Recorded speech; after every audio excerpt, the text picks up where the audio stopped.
Mesdames, Messieurs, amis internautes, bonjour, bienvenue à votre lucarne espace littéraire. Aujourd'hui, nous avons le plaisir de recevoir pour vous Jean-Stéphane Leba. Il est journaliste écrivain, spécialiste des questions de jeunesse et d'entrepreneuriat jeune. Il est également consultant en communication. Il anime une chronique web intitulée « La jeunesse, le cinquième pouvoir ». Jean-Stéphane Leba est en outre auteur de livres « La jeunesse, le cinquième pouvoir », c'est midi. Maintenant, c'est maintenant. Et également, l'œuvre pour laquelle on le reçoit aujourd'hui, 300 idées pour entreprendre et pour faire des affaires, est son troisième livre. Alors, Jean-Stéphane Leba, bonjour. Bonjour. De journaliste à entrepreneur, comment s'est fait la mutation? La mutation a été faite, j'ai envie de dire, c'est la somme de plusieurs années d'expérience. À force de côtoyer les entrepreneurs, à force de côtoyer les directeurs d'entreprise, on a fini par, j'ai envie de dire, de passer du stade de journaliste au stade d'entrepreneur. Et donc, c'est la raison pour laquelle nous avons décidé de mettre à la disposition des lecteurs, des jeunes, n'est-ce pas, ce troisième bouquin, ce troisième bébé littéraire intitulé 300 idées pour entreprendre et pour faire des affaires. Monsieur Leba est entrepreneur, il est entrepreneur dans quel secteur d'activité? Je suis dans mon domaine. Mon domaine, c'est le domaine du livre, c'est le domaine de la littérature, c'est le domaine du livre. Et comment ça se passe, votre business? Ça se passe très bien, par la grâce de Dieu. Autour de notre livre, nous avons créé de la valeur, nous avons créé de la richesse et nous avons créé de l'emploi. Parce que dans l'industrie, n'est-ce pas, de la distribution du livre, nous avons des livreurs, nous avons des éditeurs, nous avons des lecteurs, nous avons des correcteurs. Donc c'est une machine, c'est une industrie. Et donc chacun trouve sa passe, chacun tire son épingle de jeu. C'est ça la définition de l'entrepreneuriat, la création de la richesse, la création de la valeur, la création de l'emploi. Alors on revient à votre dernier bouquin, 300 idées pour entreprendre et faire des affaires. D'où vous tirez ces idées et pourquoi justement 300 idées? 300 idées, ça va donner en moyenne 0,82 idées par jour. Ça veut dire, si vous entreprenez lundi et que l'idée de lundi n'a pas marché, ne vous découragez pas. Allez-y à l'idée de mercredi. Si vous entreprenez dans un mois et que l'idée du mois dans lequel vous êtes n'a pas prospéré, ne vous découragez pas. Allez-y dans l'idée du deuxième mois. Tôt ou tard, ça marchera. Alors, comment est-ce que nous avons eu ces idées? Comme je le disais tantôt, à la base, nous sommes journalistes écrivains. Et chaque jour que Dieu fait, nous côtoyons les chefs d'entreprise, nous côtoyons les directeurs d'entreprise, nous côtoyons les chefs de société. Et c'est le résumé, ou bien c'est la somme de toutes ces expériences que nous avons décidé de codifier dans un document intitulé 300 idées pour entreprendre et pour faire des affaires. Parce que les paroles s'envolent, seuls les écrits et les actes restent. Nous avons décidé de codifier cela dans un document.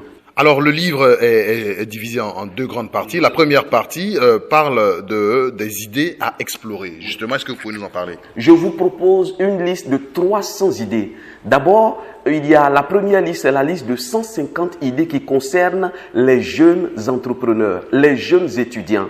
Pourquoi? Parce que l'intitulé même du livre est assez éloquent. 300 idées pour entreprendre et pour faire des affaires. Entrepreneuriat, c'est la dimension qui concerne les jeunes, élèves, étudiants, les jeunes en quête d'emploi. Nous leur proposons un répertoire d'idées. Un répertoire d'idées, d'activités génératrices de revenus, des activités qui sont prouvées, des activités qui sont vérifiées, des activités qui sont testées. Ça, c'est la première dimension de l'ouvrage.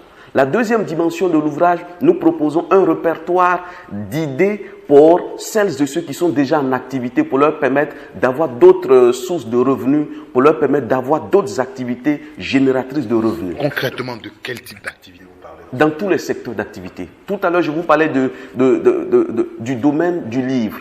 À la base, pour certains auteurs, quand ils écrivent les livres, ils les mettent dans les librairies ou encore dans les bibliothèques. Nous avons décidé de créer une chaîne de valeur. C'est-à-dire vous, Didier, ou bien tous les auditeurs, ou bien tous les acteurs, ou bien tous les internautes qui désirent le livre, nous avons créé une chaîne qui leur fait la livraison à domicile. Par le passé, ça n'existait pas. Mais vous êtes chez vous, quelle que soit la commune dans laquelle vous êtes, vous demandez le livre, on vient vous faire la livraison. Et encore, il y a des dédicaces personnalisées, il y a des dédicaces tournantes que nous faisons pour permettre aux lecteurs d'avoir le livre. Et donc, nous avons rendu le livre accessible. À la fin de la première partie de ce livre, après avoir lu les idées à explorer, qu'est-ce qu'un lecteur peut retenir concrètement? Il retient plusieurs éléments. Le premier élément qu'il retient, c'est que c'est une idée qu'il retient, mais l'idée génère une activité génératrice de revenus. Par la suite, nous avons des projets concrets. Et enfin, à la page 65-66 du livre, nous proposons un répertoire téléphonique de chefs de société, de directeurs d'entreprise qui ont décidé de vous accompagner. Ça veut dire quoi concrètement? Vous choisissez une idée. Vous n'avez pas l'expertise pour entreprendre. Vous partez rencontrer un chef de société, il vous montre la démarche entrepreneuriale. Donc, du début jusqu'à la fin, il vous accompagne. Et concrètement, ça pourra vous donner des activités génératrices de revenus, ça pourra vous donner des entreprises naissantes. Et je m'en vais vous dire, les plus grands immeubles, les plus grands projets sont partis d'une idée. Avec une idée, vous gouvernez le monde. C'est la raison pour laquelle nous avons décidé d'éviter la théorie. Nous sommes passés à la pratique. Vous avez une idée, ça vous donnera forcément des idées. Et d'idée en idée, on ne sait pas ce que ça peut accoucher. Alors, après les idées, il faut justement être concret, il faut aller sur le terrain. Dans la deuxième partie du livre, vous parlez des nouveaux visages du web. Alors, c'est quoi le rapport entre entrepreneuriat et nouveaux visages du web? Le rapport, c'est que ces nouveaux visages du web ont eu un mérite. Le mérite, c'est qu'ils ont réussi à avoir leur créneau. Et aujourd'hui, derrière toutes les présentations, toutes les vidéos que ces nouveaux visages présentent, il y a une audience. Il y a du business derrière. Et donc, nous avions dit aux jeunes, au lieu de faire des selfies, au lieu de faire des vidéos qui ne vous valorisent pas, nous vous proposons un répertoire de modèles qui ont réussi à se faire une place au soleil. Ce que nous demandons aux jeunes aujourd'hui, vraiment, avec les vidéos, on peut réussir à se faire une place au soleil. Donc, il faut faire de bonnes vidéos qui ont de bons contenus et vous faites sponsoriser. Vous aurez forcément, n'est-ce pas, des cordes, de nouvelles cordes que vous allez ajouter à votre arc. C'est la raison pour laquelle nous disons aux jeunes, attention. Vous avez des vidéos, vous avez la possibilité de vous valoriser. N'attendez pas aux autres de vous valoriser. Si vous-même, vous ne vous valorisez pas, personne ne pourra vous valoriser. Nous demandons aux jeunes de se valoriser à travers les vidéos.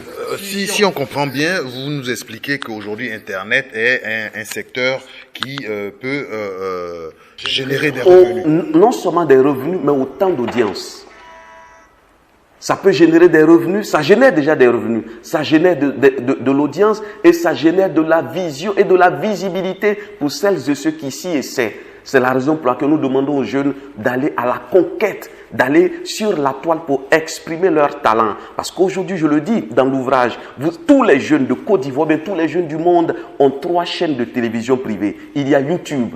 3 chaînes de télévision privées. Il y a Facebook et puis il y a WhatsApp. Au lieu de toujours faire des selfies qui ne vous valorisent pas, vous avez 3 chaînes de télévision, vous avez des abonnés, vous avez des followers, vous avez des internautes qui pourront valoriser votre talent. Donc le talent physique, on le déporte sur la toile et ça peut vous valoriser. On ne sait pas quelle porte ça peut vous ouvrir. C'est la raison pour laquelle nous avons dit aux jeunes, attention, vous pouvez vous aussi vous faire de la place sur la toile. Il y a de la place pour tout le monde.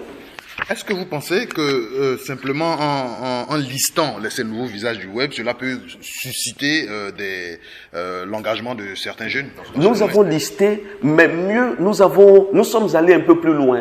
En listant, nous avons présenté des créneaux et nous avons proposé des sujets qui pourront intéresser les jeunes. Nous ne nous sommes pas contentés simplement de lister, mais nous sommes allés en profondeur en proposant des créneaux importants dans lesquels les jeunes peuvent s'engager et s'investir. Parce que notre cœur de cible, c'est la jeunesse. Notre cible, c'est la jeunesse. Parce que les jeunes, autant qu'ils sont, s'ils s'engagent dans l'entrepreneuriat, s'ils s'engagent sur la toile, je crois humblement que ça pourra valoriser les jeunes. Les exemples sont là, les exemples sont légion sur la toile.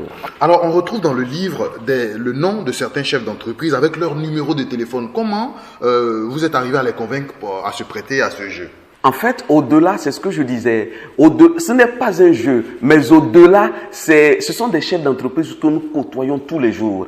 Et les idées que nous avons eues, les 300, ce sont ces chefs d'entreprise qui nous ont proposé des idées de leur secteur d'activité, des idées futuristes. Par exemple, vous êtes du domaine de la communication. Si on vous demande dans 5 ans, dans 6 ans, dans 7 ans, quels peuvent être les métiers générés par votre domaine, par votre secteur d'activité, vous nous proposerez certainement des idées. Donc, c'est d'idée en idée que nous avons pu codifier ces 300 idées. Des idées vraies et testées. Des idées qui pourront vous permettre, n'est-ce pas, de sortir, de passer d'une étape A à une étape B. De véritables idées. Des activités d'ici pour ailleurs et des activités d'ailleurs pour ici. Et ça marche toujours.